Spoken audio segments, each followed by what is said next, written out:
Olá, você que nos ouve. Olá, Alícia.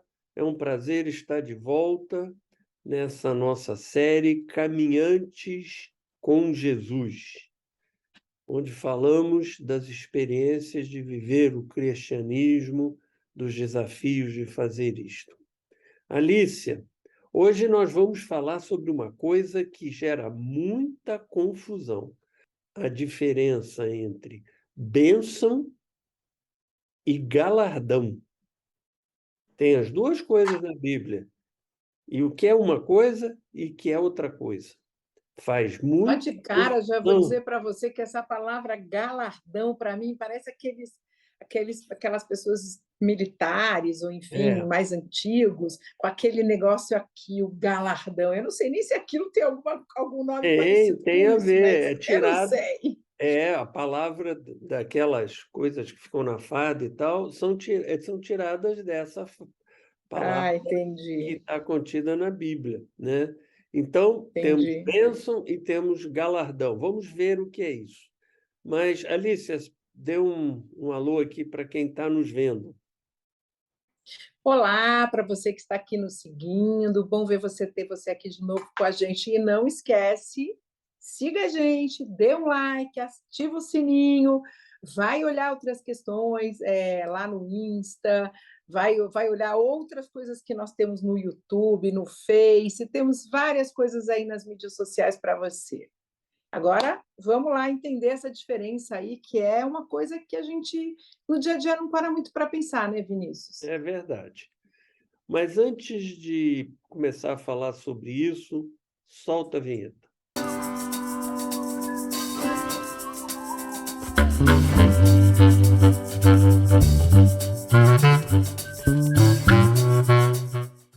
Como eu falei, o tema de hoje é a diferença entre bênção e galardão. Então vamos começar dando um exemplo na Bíblia de uma coisa e de outra. Então, por exemplo, lá em Gênesis 12:2, quando Deus diz para Abraão: "Sê tu uma bênção". Então, ele pede para Abraão ser uma bênção. Então, isso é uma coisa. Repara, uma bênção pode ser algo que a gente recebeu uma bênção. Não esperava conseguir esse emprego e consegui, recebi uma bênção. Pode ser uma pessoa. Abraão, Deus pede para Abraão ser uma bênção. Ah, fulana foi uma bênção na minha vida. Eu não tive mãe, digamos, uma pessoa pode dizer, e aí a minha madrinha fez o papel de mãe na minha vida. Ela foi uma bênção na minha vida. Então, podemos ter bênçãos materiais, bênçãos emocionais, bênçãos espirituais. Isso é uma coisa. Mas também, lá em Apocalipse 22:12, olha o que o apóstolo João diz: "E eis que cedo venho, e o meu galardão está comigo, para dar cada um a sua obra". Isso é Jesus já glorificado numa visão para o apóstolo João. Então, Jesus glorificado está dizendo: "Eis que cedo venho, vou vir logo, e o meu galardão que eu tenho para dar, está comigo, para dar a cada um segundo a sua obra". A gente já começa a perceber aí que os conceitos não são iguais. Bênção, ah, Abraão vai ser uma bênção na vida de uma pessoa. Não tem nada a ver com o que a pessoa fez, tem a ver com o que Abraão faz. Galardão. Jesus diz: "Eu vou distribuir meu galardão para cada um segundo a sua obra". Então tem a ver com o que a pessoa fez, não com quem vai dar o galardão. Bênção tem a ver com quem dá. Galardão tem a ver com quem recebe. Essa é a diferença fundamental. Então, bênção é um benefício que Deus dá para determinada pessoa, ou diretamente, ou através de um terceiro, ou através de uma circunstância da vida. E bênção é uma coisa que a pessoa que recebe não faz por merecer. Ela recebe pela graça de Deus. É daí que nasce a ideia de graça de Deus, né? Igual quando a gente entra na loja, isso aqui é grátis, você não paga aquilo, você recebe aquilo. Então, a bênção é algo que a gente não faz por merecer e a gente recebe mesmo assim. Nesse sentido, Alicia, a salvação é uma bênção, porque a gente Sim. sabe que a salvação não é por merecimento, ela é por fé. Deus nos deu Jesus para morrer por nós na cruz, para que nós sejamos salvos. Nesse sentido, a salvação é uma bênção, não há mérito. Ela vem pela graça de Deus. Então, tudo que vem pela graça de Deus é bênção. Nada que Deus dá pela graça tem merecimento. O galardão é um prêmio que Deus dá à pessoa em retribuição ao bem que ela tiver feito. Por isso que Apocalipse Jesus estava dizendo, né, o Cristo glorificado, eu venho, o meu galardão, quer dizer, aquilo que eu vou dar de prêmio está comigo, para dar a cada um segundo a sua obra. Então, o galardão tem a ver com a pessoa, tem a ver com o que ela fez. Mas salvação não é galardão. Essa é a grande confusão que as pessoas pensam. Elas colocam galardão, muitas vezes, na categoria. Elas colocam a salvação, muitas vezes, na categoria de galardão. Então, eu sou salvo porque eu sou bonzinho, porque eu faço as coisas certas, eu sou salvo. Não. A Bíblia é clara de dizer que ninguém é salvo pelo que faz, porque todos pecam. Salvação está na categoria de bênção, é fruto da graça. Agora, galardão é fruto da gratidão de Deus, não é da graça, é da gratidão. Ele está fazendo uma retribuição a algo que a pessoa fez. E essa diferença, ver essas duas coisas, faz sentido. Então, e começa com a ideia, a questão da salvação, porque não parece justo, à primeira vista, que pessoas com vidas totalmente diferentes sejam tratados por Deus no final dos tempos da mesma maneira.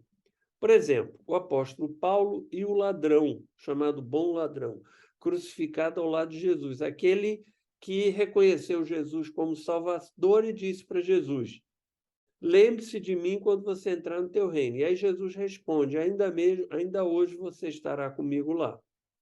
O apóstolo Paulo também é salvo, a gente sabe, a Bíblia fala sobre isso. Mas o apóstolo Paulo dedicou décadas da vida dele à obra de Cristo, à obra de Deus, a implantar o reino de Deus. E o ladrão não fez nada. O ladrão simplesmente reconheceu Jesus como Salvador e ganhou a salvação.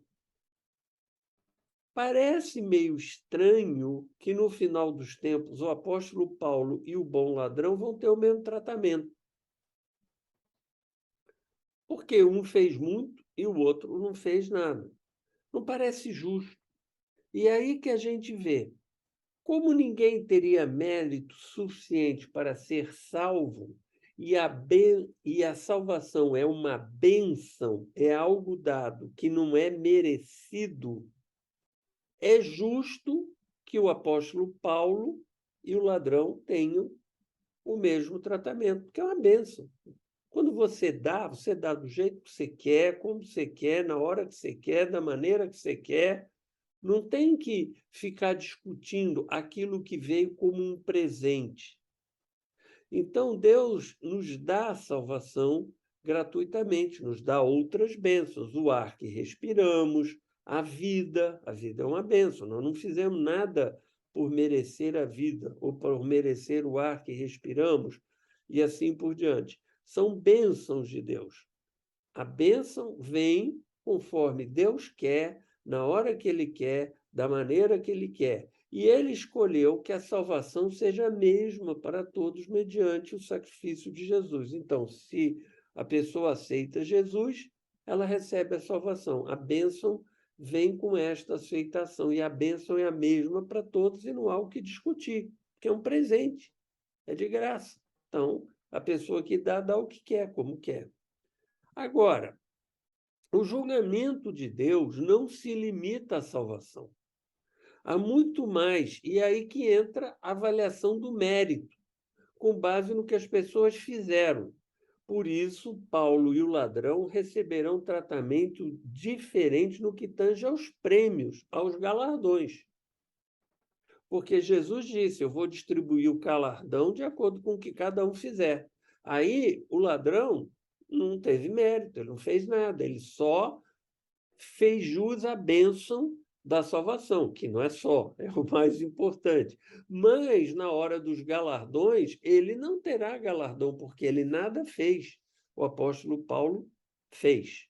Então, o julgamento de Deus ele é perfeito e é justo, porque ele leva tanto em conta aquilo que ele dá como gratuitamente, através da sua graça, que são as bênçãos, como também aquilo que a pessoa fez que virá o galardão. Mas por que a salvação é por bênção, é graça? Porque ninguém juntaria mérito suficiente para ser salvo. Nós já falamos sobre isso em outras lives aqui, né, Alicia? Nós já conversamos sobre isso. Se você Sim.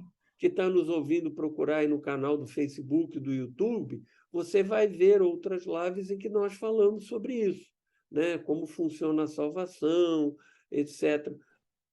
A salvação não poderia ser por mérito, porque ninguém juntaria mérito suficiente para ser salvo, porque todos pecam. Então, a salvação só pode chegar através da graça, como uma bênção.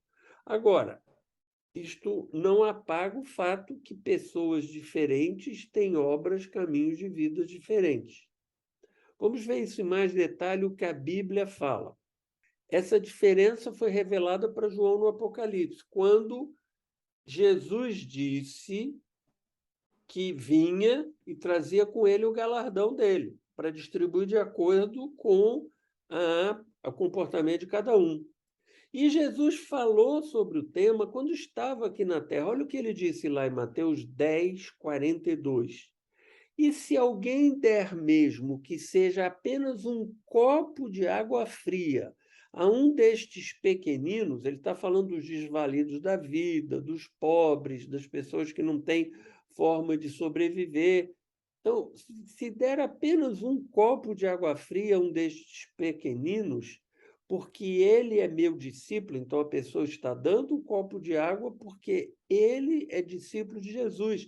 Ele está seguindo o mandamento: amai o próximo como a ti mesmo, faça pelo próximo como você gostaria que o próximo fizesse por você. Quem fizer isso, mesmo que dê só um copo de água fria, eu lhes asseguro que não perderá a sua recompensa. Então, aquilo que for feito por um discípulo de Jesus, por amor a Jesus, por seguir o que Jesus ensinou, traz consigo um galardão.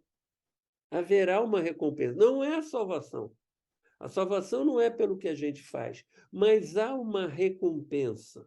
Há um reconhecimento por parte de Jesus, né, de Deus, que nem um copo de água fria que for dado para alguém vai ficar sem a recompensa. Quanto mais outras coisas. Então, quem passa sua vida, como, por exemplo, fica cuidando dos pobres a vida inteira, sofrendo junto, tratando os desvalidos, dedica a sua vida a isso, é um missionário, é uma enfermeira que se dedica aos pobres. Essas pessoas vão ter recompensas pelo que fizeram, que não é salvação. Salvação vem por outro caminho, mas como reconhecimento ao bem que fizeram. Está claro em Mateus 10, 42, como está claro no texto de Apocalipse, quando Jesus glorificado disse: eu venho e estou levando comigo o meu galardão. Então, a justiça de Deus também está caracterizada no mérito que Deus reconhece a cada pessoa pelo que ela fez. Esse mérito nunca será suficiente para a salvação. Volto a repetir pela terceira vez. Mas esse mérito será contado para efeito de recompensa, como Jesus disse. E há um outro pedaço de informação, Alicia, que ajuda a compor esse quadro, que vem lá do apóstolo Paulo, em 2 Coríntios 12, 2 a 4. Olha o que ele diz. Ele está falando dele mesmo. Ele fala dessa forma meia enviesada na terceira pessoa. Conheço um homem em Cristo que há 14 anos, ele já falou isso mais para o final da sua vida, então foi no começo do ministério, mais no começo do ministério de Paulo. Conheço um homem em Cristo que há 14 anos foi arrebatado ao terceiro céu. Se foi no corpo ou fora do corpo, não sei. Deus o sabe. Então, ele não sabe dizer se foi uma coisa tão viva, tão presente, que ele não consegue dizer se foi uma visão ou, de alguma forma, ele foi arrebatado em corpo e foi lá para o terceiro céu, depois voltou.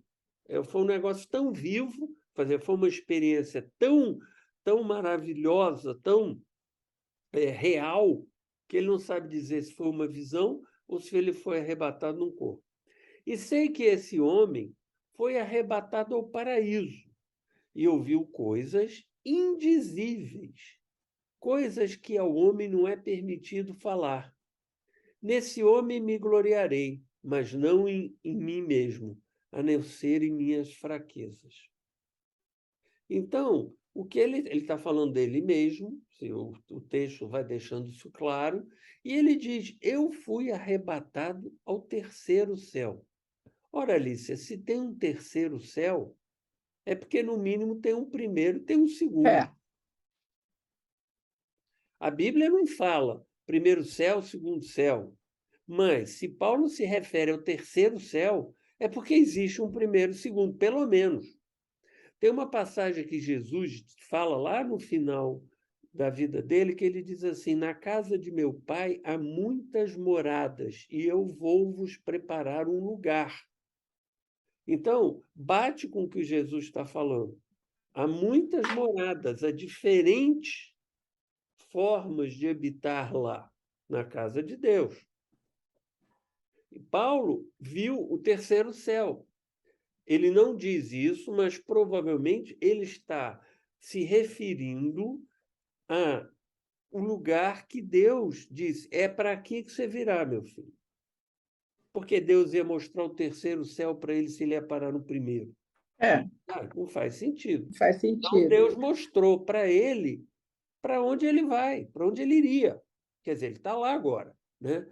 Para onde ele iria. E ao mostrar para ele o terceiro céu, não indica que tem um primeiro e que tem um segundo. Ou seja, o tratamento não é igual. Todos estarão salvos, todos estarão junto a Deus, todos estarão na Nova Jerusalém, como o Apocalipse fala, né, que é o local para onde vamos, mas haverá diferença no reconhecimento. E é justo que assim seja. Não é justo que o ladrão que morreu na cruz tenha exatamente o mesmo tratamento que Paulo teve. O ladrão está salvo, vai viver com Deus para sempre, vai gozar de todos os benefícios do paraíso, mas a Paulo será agregado alguma coisa a mais. E isso é justo, porque ele fez por onde?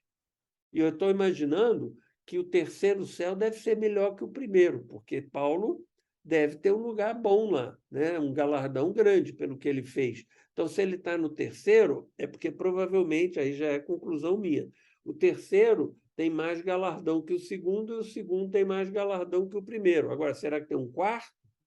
Não sei. Aí eu já não tenho como dizer, porque a Bíblia não fala. Eu diria que Paulo deve estar numa posição muito elevada nesse tipo de reconhecimento. Então,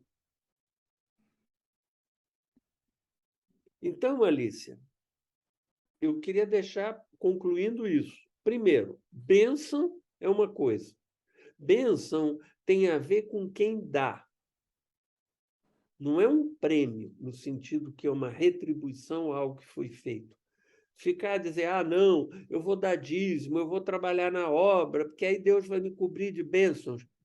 Não é isso que a Bíblia diz. Bênção é pela graça de Deus.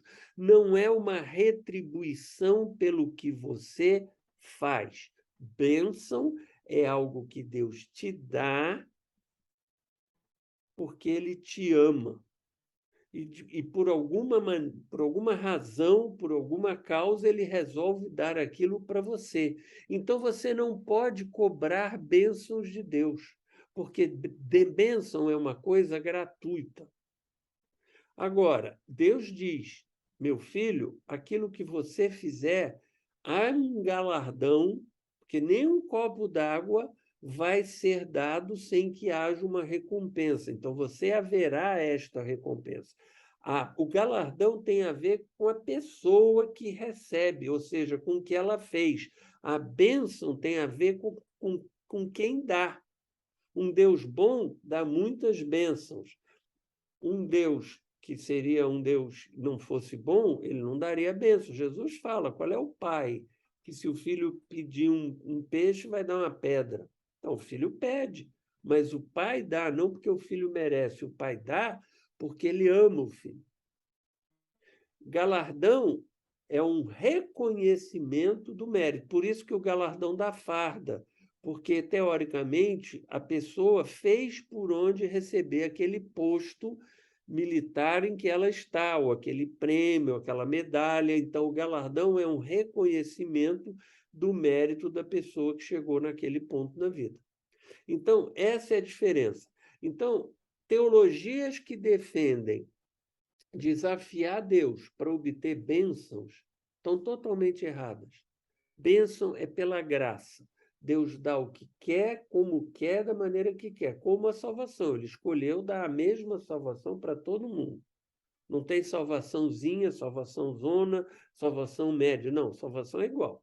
Você vai ser salvo e vai estar com Deus até o final dos tempos. Então não adianta querer desafiar Deus para ter bênção. Bênção é por graça. Galardão é reconhecimento de mérito. Aí, se você faz, você pode esperar, e é bíblico que você espere o seu galardão. Mas aí é outra coisa, é outra situação, é um reconhecimento pelo que você fez. E concluo, repetindo pela quarta vez, salvação não é galardão. Salvação não vem pelo mérito, salvação vem pela graça. Portanto, salvação está na categoria da bênção. Alice, seus comentários. Primeira pergunta. Vamos lá, tem vários comentários, mas eu quero começar com uma pergunta. Muito bem, aceitamos Jesus, fomos salvos. Graça, graça, graça. Essa aceitação, ela nos transforma. Sim. E aí nós passamos a fazer obras. Sim. Porque quem não se transforma, não faz obra. Perfeito.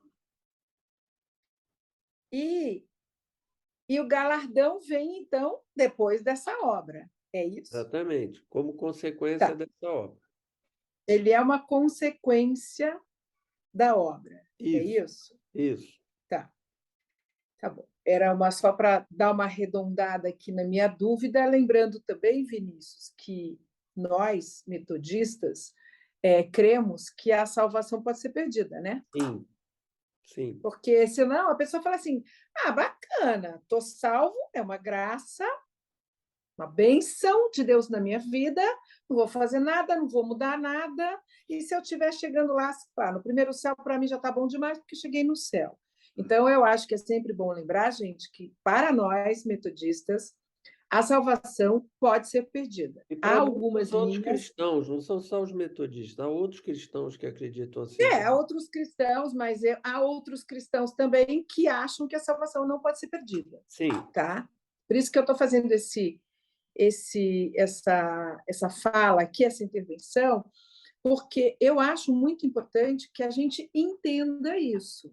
Claro, está ali, é seu, você aceitou Jesus, E o movimento natural de aceitação é que você mude o seu interior, é uma nova jornada, uma nova caminhada. O- E a partir desse momento, você, então, é uma pessoa que naturalmente se direciona para é, fazer eu obras. colocaria isso de outra forma. Eu diria da seguinte Vamos maneira: lá. Meu um mestre, gente, deixa ele cristão colocar que de outra vai ser forma. salvo, um cristão que vai ser salvo, é um cristão que tem fé verdadeira. E Tiago nos ensina que a fé sem obras é morta. Portanto, a fé que salva é uma fé que gera obras, tá certo? Então, um cristão verdadeiro, um cristão que será salvo, ele terá obras. Obras que ele fará em si mesma, deixando de lado seus pecados, etc. E obras que ele fará no reino de Deus, né? Que são essas Sim, obras que trazem os galardões. Então, se o cristão que é salvo, ele tem que ter fé verdadeira, e a fé verdadeira tem que ter obras, o que eu vou te dizer é que todo cristão salvo, ou praticamente todo cristão salvo, terá galardões. E se ele não tiver galardões, é porque aconteceu com ele uma coisa como com o ladrão na cruz, não deu tempo dele sim, fazer nada. Mas a gente poderia dizer o seguinte: como Jesus salvou o ladrão da cruz, é porque esse homem teve a fé verdadeira. Se esse homem tivesse ficado vivo, se ele tivesse tido uma oportunidade de viver e retomar a vida dele, ele não teria agido como ele agiu antes. Porque a fé verdadeira dele o teria transformado, e ao tê-lo transformado, faria com que ele seguisse os mandamentos de Jesus, de amar a Deus e amar o próximo.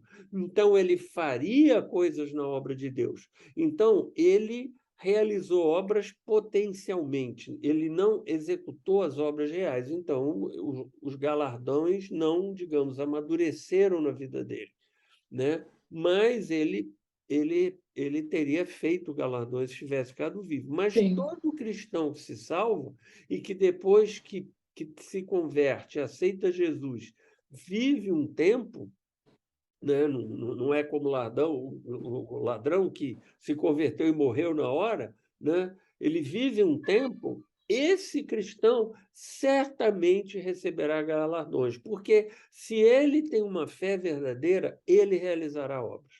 não, eu trouxe essa discussão porque eu acho que é importante a gente estar atento a isso, né? Eu ouço muitas pessoas dizerem: não, eu estou salvo. Até esse conceito de estou salvo é um pouco, às vezes, é, confundido com outras coisas, né? A gente ouve muito: não, sou uma pessoa, boa pessoa, e, portanto, tenho certeza que estou salvo, que vou para É, o céu, né? é Então, quem é pensa uma que generalização. salvação é galardão. Quem pensa que salvação é galardão diz assim: eu sou uma boa pessoa, estou salvo. Não é isso que a Bíblia diz. Exatamente, aí pulou um pedaço. Por isso que eu estou trazendo essa linha de raciocínio, porque há pessoas que falam isso. Eu sou uma boa pessoa diante dos critérios da lei, mais do que da questão espiritual, e ela se considera uma pessoa apta a ir para o céu. Então, assim, é importante a gente conhecer e entender o que é ir para o céu para nós cristãos. E que céu é esse? Eu acho também que a gente fala muito pouco disso, porque não é fácil, não é fácil. Eu não penso na minha vida depois da morte. Não sei se você fica pensando nisso, você que está assistindo. Eu não fico pensando nisso, porque já tenho que dar conta da minha vida aqui. Então, eu não fico pensando nisso. Talvez por isso que a gente saiba muito pouco sobre isso, para não ficar angustiado, para não ficar pensando nisso, né? Mas também, por outro lado, há um certo exagero em não pensar nisso, porque aí fica um pouco essa noção de, vou para o céu. O que ela pode ter certeza é dizer assim: eu estou salvo. Se você dizer eu vou para o céu no sentido que eu estou salvo, e é uma pessoa que segue a Jesus, ela pode ter essa segurança.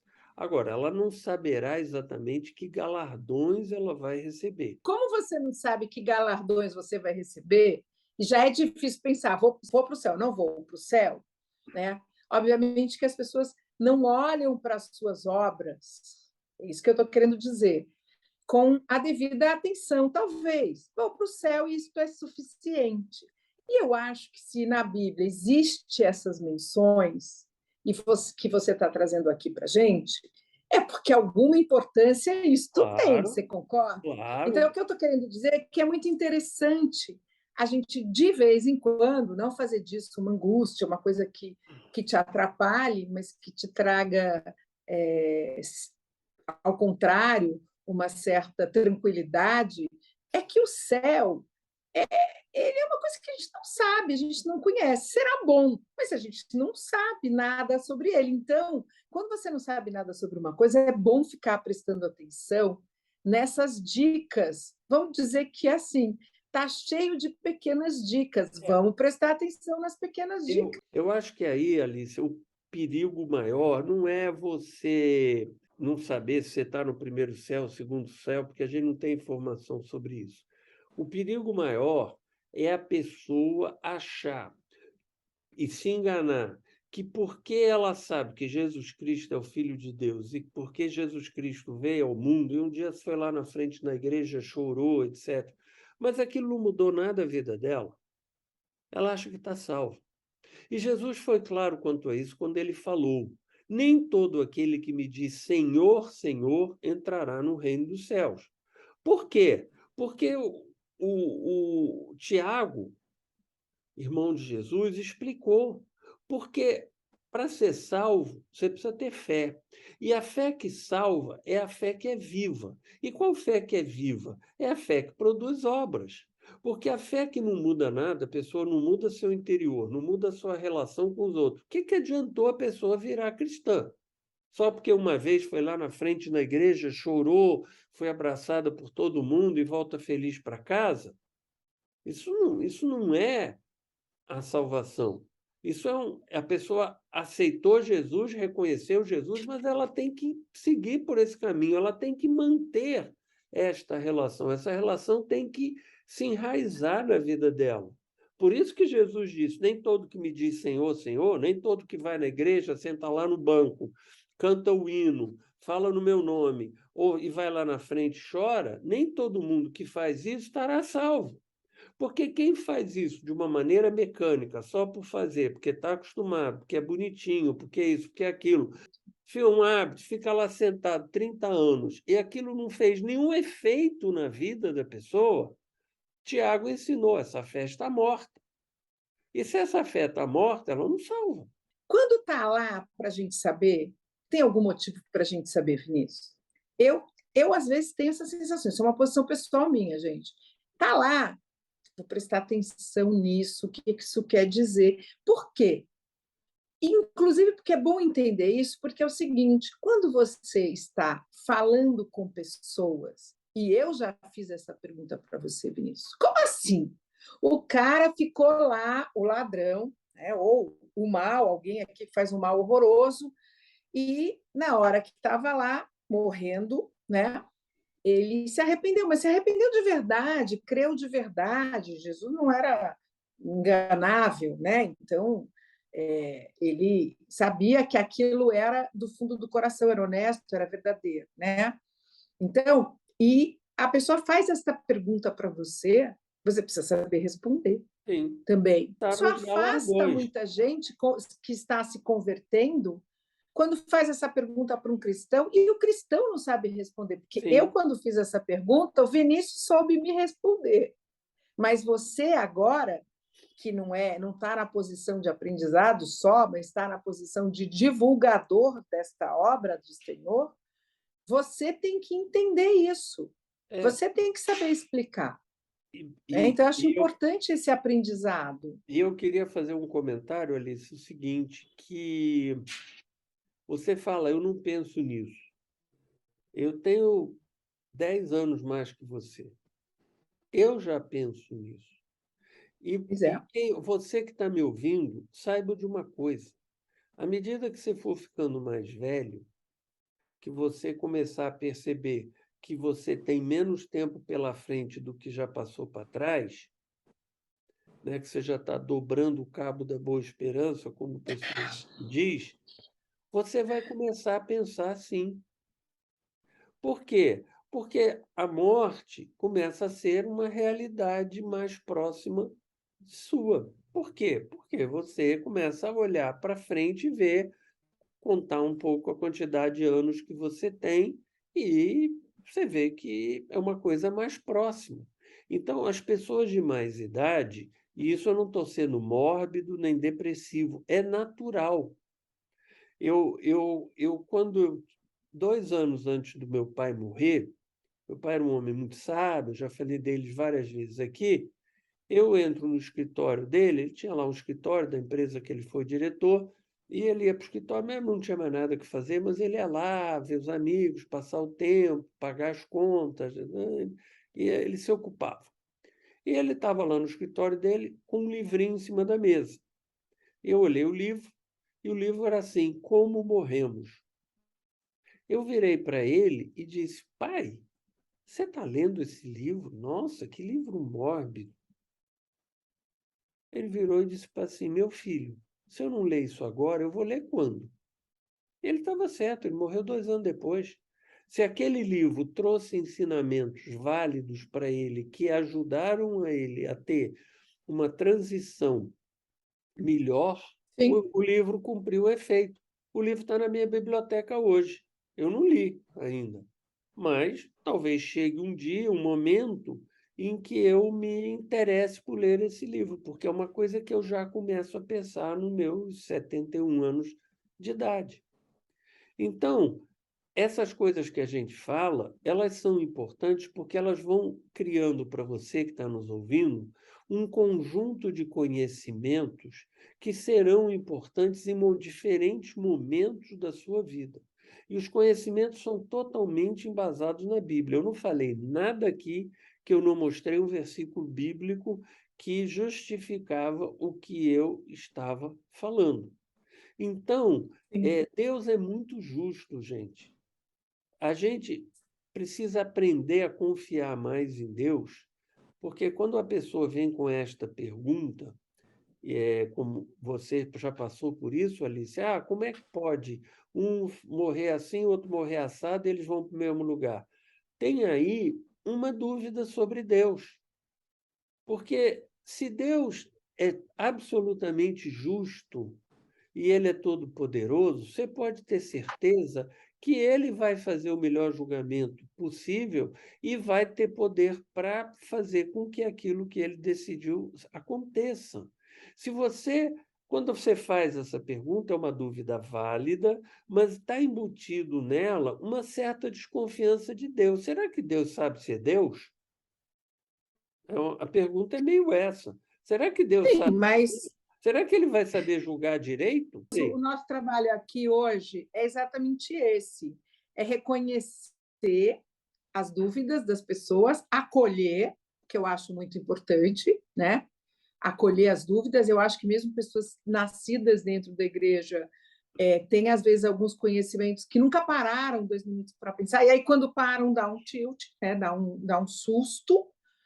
E, então, eu acho muito importante ter essas dúvidas e não nego isso. Eu acho que é um momento em que você está tomando consciência da sua confiança, da sua entrega a Deus. Aliás, gente, sobre isso vou aproveitar, parênteses, vão lá no YouTube assistir, vem aqui no YouTube, nós estamos no YouTube agora, Coisas de Alicia, que conta as minhas muitas dúvidas lá É. atrás. Tem histórias engraçadíssimas. Mas aí, Alicia, você vê uma coisa. Você está começando a caminhada com Jesus, você está crescendo na fé, é natural que você tenha essa dúvida. Agora, 30 anos depois que você está na igreja, se você tiver a mesma dúvida, você tem que olhar para a sua fé e dizer: que fé é essa que em 30 anos não me fez ter mais confiança em Deus e poder chegar e dizer assim: nossa. Deus é justo, Deus é bom, Deus é amoroso e Deus tem poder. Então o julgamento dele será perfeito. Eu não tenho que ficar me preocupando aqui se Deus está julgando certo ou julgando errado. Eu tenho que me preocupar comigo. E o resto está na mão de Deus. Isso é uma trajetória em que a sua fé cresce, que a sua fé gerou obras. O que obra que a sua fé gerou neste caso? Há outras obras, mas neste caso, que obra foi? A confiança em Deus. A confiança em Deus é uma obra. Você cresce, você entrega mais na mão de Deus quem você é e o Sim. que você é. Então, isso é uma fé viva. Ela te modifica e faz com que você confie mais em Deus do que você tinha capacidade de confiar lá atrás. Lá atrás você tinha uma confiança em Deus que você confiava, mas não confiava bem. Mas você queria ter certeza se Deus era Deus mesmo, se ele sabia ser Deus, se ele não faz promessas vãs, que nem político. Vou, quando eleito, vou fazer isso, vou, e não faz nada. Não é? Pensamento racional também, né, Vinícius? É, É, tudo tem que ter uma lógica então, e a racional, gente etc, vai etc. crescendo nessa percepção. Bom, Alicia, acho que já mais ou menos cobrimos o tema, estamos chegando no Sim. nosso final, voa o tempo, e as suas palavras finais.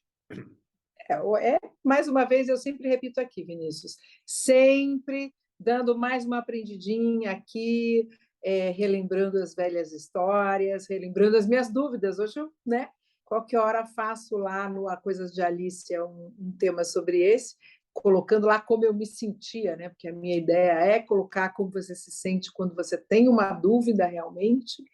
Mas é sempre muito bom estar aqui com vocês e a gente tem recebido mensagens muito legais, então eu queria agradecer.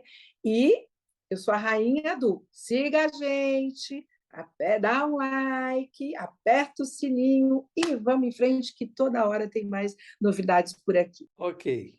Gente, o que nos move aqui nesses trabalhos que nós fazemos é única e exclusivamente de divulgar o Evangelho de Jesus Cristo. Só queremos passar informações, as nossas percepções, como nós vemos viver o Evangelho e, com isso, ajudar as pessoas. É só o que nos move.